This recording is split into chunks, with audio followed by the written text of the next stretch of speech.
Well, hello there. So, we're still talking about motivating women um, and sort of taking advantage of our uniquenesses, even though we're 50% of the population.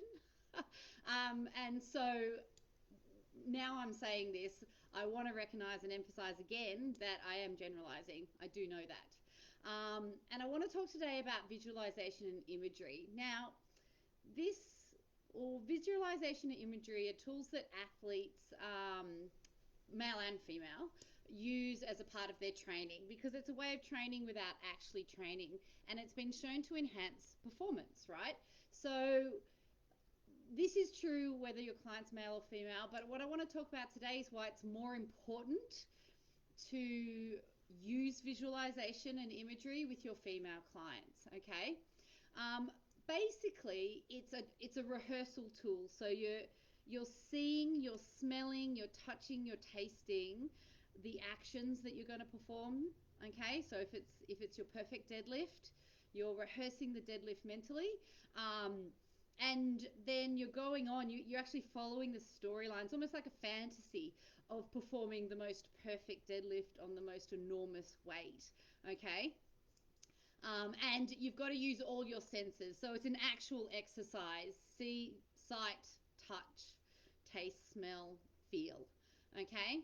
And athletes they will rehearse it right up until the podium and visualize standing on the podium.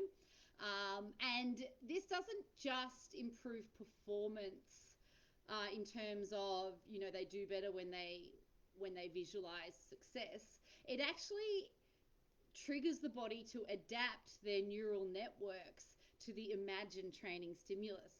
So it actually makes you better. I grew up sailing. If I visualized tacking and I rehearsed tacking mentally, I became better at tacking, which is changing the boat's angle to the wind, faster than I would have had I not performed in the imagined training as well. And obviously, the imagined training takes less out of your body. You can do it on your rest days, and you will get better coordination. So there's a study that I have not referenced in this particular talk today, but I remember reading where they had like three groups of beginners, and they were teaching them piano. Some of them learnt piano on one hand, some of them learnt piano the traditional way, and some people just watched videos and tutorials of learning the piano. And what they found was the people that just trained one hand had almost as much coordination and muscle growth in their other hand that wasn't trained. And the people that visualized had muscle growth and neural network growth as well. So that was really interesting, and it really sort of emphasizes the power of visualization and imagery. But the reason why I believe it's more important for your female clients is because of our less than ideal confidence state. Okay. Again, I'm aware I'm generalizing, but women will generally be less confident. Okay. We'll be less likely to try new things. Our self talk will be more critical and more focused on what we did wrong and what we can't do. Okay. We'll be focused on our imperfections. Okay. Now, we can use visualization and imagery to turn that habitual self critical thinking around. Like, we can visualize strong, we can visualize powerful, perfect, getting that professional best. Um, we can help them see, feel, taste, smell themselves confident, strong, capable, and resilient people. Um, it's the epitome of kind of faking it till you make it.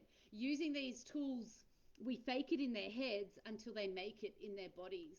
Okay. And like, if you're uncomfortable with the amount of generalizing I do, I can give you further resources because I reference all these talks.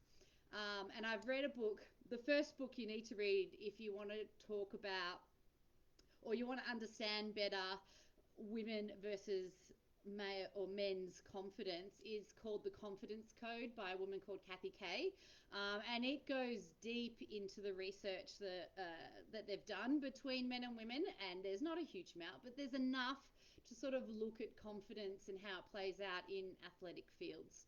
Pun not intended. That was exciting. So, like anything, this takes practice, but allowing a minute or two for your female clients to visualize what they're going to do, how they're going to do it, and doing it well, it will set her up to be powerful, and it will help her see herself strong right now in this session. Okay. So I don't know what tip number I'm up to, but visualization and imagery for your female clients, it will work for your male clients too, but I believe it's perhaps more important for your female clients.